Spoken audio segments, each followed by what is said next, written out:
स्थानिक स्वराज्य संस्थांच्या निवडणुका कधी होतील याची प्रतीक्षा आहे, पण या निवडणुका पुन्हा लांबणीवर जाणार का असा प्रश्न उपस्थित होतोय।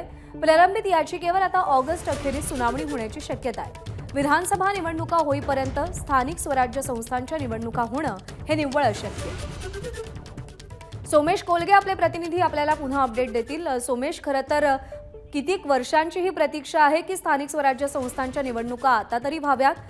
काय याचिका आहे आणि आता सुनावणी संदर्भातले काय अपडेट्स आहेत?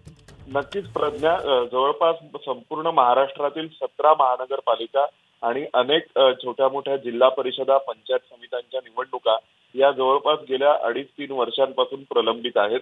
अनेक महापालिकांचा आणि स्थानिक स्वराज्य संस्थांचा कार्यकाळ संपलाय, तर ओबीसी आरक्षण जे अवैध ठरवलं गेलं, राजकीय आरक्षण ओबीसींना मिळालेलं, तर त्या प्रकरणी एक याचिका पुन्हा एकदा सर्वोच्च न्यायालयात दाखल झाली होती आणि त्या याचिकेवर निर्णय होईपर्यंत सर्वसाधारणपणे स्थानिक स्वराज्य संस्थांच्या निवडणुका महाराष्ट्रात थांबवण्यात आल्याचं सर्व पक्षांनी मान्य केलं होतं एक प्रकारे।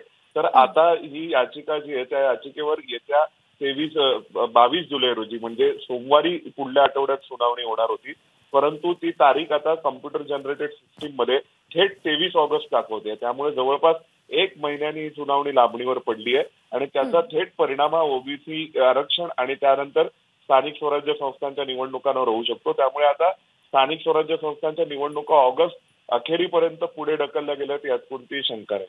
ठीक आहे सोमेश, धन्यवाद दिलेल्या माहितीसाठी। एबीपी माझा, उघडा डोळे बघा नीट।